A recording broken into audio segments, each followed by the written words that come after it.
Hello বন্ধুরা, আজ নিয়ে আসলাম দুর্দান্ত স্বাদের একটি নিরামিষ পাঁচমিশালি সবজি রান্নার রেসিপি। আর তোমরা সকলেই তো পাঁচমিশালি সবজি রান্না করতে জানো, কিন্তু আমার মতো করে একবার পাঁচমিশালি সবজিটা রান্না করে খেয়ে দেখো। ঘরোয়া মশলা দিয়ে দুর্দান্ত লাগবে খেতে। রেসিপিটি দেখতে থাকো। অনেক টিপস আছে যেগুলো ফলো করলে তোমার পাঁচমিশালি সবজি রান্নাটা দুর্দান্ত হবে। আশা করছি আমার এই পাঁচমিশালি সবজি রান্নার রেসিপিটি খুবই ভালো লাগবে। ভালো লাগলে অবশ্যই একটি লাইক করে দেবে। আসো তাহলে দেখে নাও কিভাবে আমি পাঁচমিশালি সবজি রান্নাটি করে নিই। আমি এখানটায় পাঁচমিশালি সবজির জন্য আমি এখানটায় অনেকগুলো সবজি কেটে নিয়েছি। দেখো, নিয়েছি ডাঁটা, পটল, বরবটি, মিষ্টি কুমড়ো, আর নিয়েছি গাজর আর আলু। আর সবগুলো এইভাবে কেটে নিয়েছি। তোমাদের পছন্দ মতো তোমরা কেটে নিবে। আর তোমাদের হাতের কাছে যে সবজিগুলো আছে সেই সবজিগুলো দিয়ে এই নিরামিষ সবজি রান্নাটি করে নিতে পারো। আমি সবজিগুলো ধুয়ে পরিষ্কার করে সাইডে রেখে দিলাম। আর চুলাতে একটি কড়াই বসে দিলাম। কড়াইটি গরম হয়ে গেলে দেখো পরিমাণ মতো সরিষার তেল দিয়ে দিলাম। তেলটা গরম হয়ে গেলে আমি প্রথমে আলুগুলো ভেজে নিচ্ছি। আর সব সবজিগুলোই আমি ভেজে নিব। সবজিগুলো ভেজে নিলে সবজির কাঁচা গন্ধটা চলে যাবে। আর নিরামিষ পাঁচমিশালি সবজি রান্নাটা খেতেও কিন্তু অসাধারণ লাগবে বন্ধুরা। দেখো, আলুটা একটু নাড়াচাড়া করে নিয়ে মিষ্টি কুমড়োটাও দিয়ে দিলাম।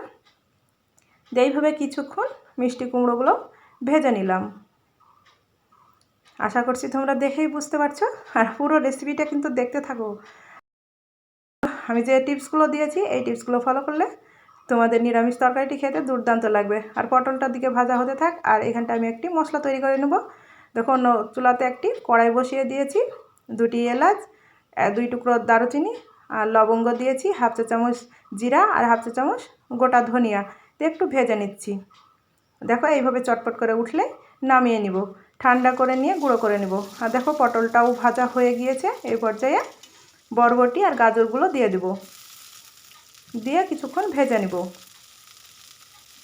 হ্যাঁ, তোমরা সকলেই তো নিরামিষ পাঁচমিশালি রান্না করে খেয়েছো, কিন্তু আমার মতো করে রান্না করে একবার খেয়ে দেখো না। খেতে কিন্তু দুর্দান্ত লাগবে। গরম গরম ভাতের সঙ্গেও ভালো লাগবে, রুটির সঙ্গেও ভালো লাগবে। দেখো বন্ধুরা, আমি সবজিগুলো এইভাবে নাড়াচাড়া করে কিছুক্ষণ ভেজে নামিয়ে নিলাম। দই কড়াই আর একটু তেল দিয়ে দিলাম। দিয়ে ডাঁটাগুলো ভেজে নিচ্ছি। তোমরা কিন্তু এইভাবে ডাঁটাগুলো ভেজে নেবে, তাহলে দেখবে খেতে দুর্দান্ত লাগবে। আর ওইদিকে ডাঁটাগুলো ভাজতে থাক। আর আমি এখানটা একটি মশলা গুলে নিচ্ছি। এখানটায় হাফ চা চামচ ধনিয়া, হাফ চা চামচ লঙ্কা গুঁড়ো আর 1 চা চামচ জিরা বাটা দিয়েছি। আমার এখানটায় জিরা গুঁড়োটা ছিল না, সেই জন্য বাটা দিয়েছি। অল্প একটু পানি দিয়ে গুলে নিলাম। দেখো, আমার সব সবজিগুলো ভাজা হয়ে গিয়েছে। আমি চুলাতে আরেকটি কড়াই বসিয়ে দিয়েছি আর পরিমাণ মতো সরিষার তেল দিয়েছি। তেলটা গরম হয়ে গেলে একটি তেজপাত আর হাফ চা চামচ পাঁচফোড়ন দিয়েছি। পাঁচফোড়নটা সুন্দর গন্ধ বের হলে 1 টেবিল চামচ আদা বাটা দিয়ে দিলাম। এখানে যেহেতু নিরামিষ সেই জন্য কোনো পেঁয়াজ রসুন ব্যবহার করছি না। আদাটাকে একটু ভালো করে নাড়াচাড়া করে নিয়ে যে মশলাটাকে গুলে রেখেছিলাম সেটা ঢেলে দিলাম।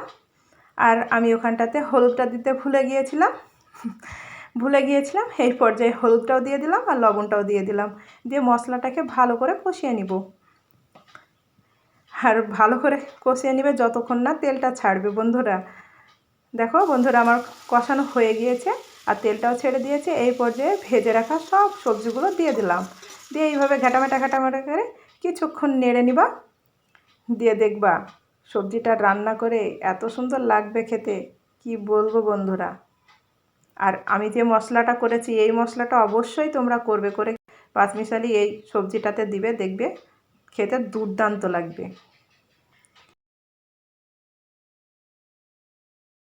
এইভাবে মিনিট 10 সবজিগুলোকে কষিয়ে নিয়েছি। দিয়ে দেখো বন্ধুরা, আমার কষানো হয়ে গিয়েছে।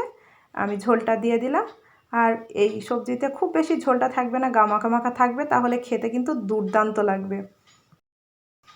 আর ঝোলটা ঠিক এরকম করে দিয়েছি। দেখো, ডাঁটা আলুটা সিদ্ধ হবে। দিয়ে ভালো করে নেড়ে দিচ্ছি।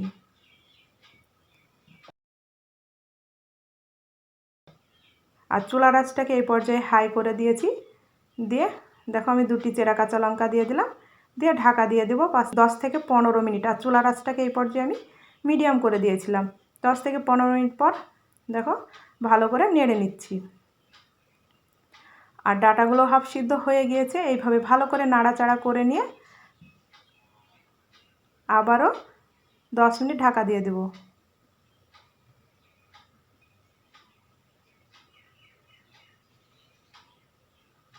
দেখো বন্ধুরা 10 মিনিট ঢাকা দিয়ে দিলাম। 10 মিনিট পর ঢাকাটা সরিয়ে দেখো আমার ঝোলটা অনেকটাই টেনে নিয়েছে আর সবজিগুলোও সিদ্ধ হয়ে গিয়েছে। এই পর্যায়ে যে মশলাটা গুঁড়ো করে রেখেছিলাম, আমি ভেজে গুঁড়ো করে রেখেছিলাম, সেই মশলাটা পুরোটাই আমি দিয়ে দিলাম।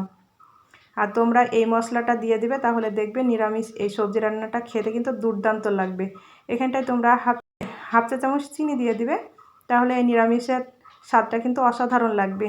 আর আমি এখানটায় চিনিটা ব্যবহার করিনি, কেননা আমার বাড়িতে চিনিটা খায় না, সেজন্য আমি চিনিটা দিইনি। ব্যাস তৈরি হয়ে গেল আমার নিরামিষ সবজি রান্নার রেসিপি। দেখো বন্ধুরা, আমি চুলার আঁচটাকে বন্ধ করে নামিয়ে নেব। চুলার আঁচটাকে বন্ধ করে নামিয়ে নিয়েছি আর মাশাআল্লাহ দেখো কতটা সুন্দর হয়েছে। তোমরাও এইভাবে একবার রান্না করে খেয়ে কমেন্ট করে জানিও কেমন হয়েছে। আর আমার চ্যানেলে নতুন বন্ধু হয়ে থাকলে চ্যানেলটিকে সাবস্ক্রাইব করে রাখো, যখন এইরকম নিত্য নতুন ভিডিও দেবো সবার আগে তোমাদের কাছে নোটিফিকেশনটা পৌঁছে যাবে। আজ এই পর্যন্ত, আবারও কোনো নতুন রেসিপি নিয়ে আসবো। ভালো থাকবে, সুস্থ থাকবে। আর পুরো রেসিপিটি দেখার জন্য তোমাকে অসংখ্য ধন্যবাদ।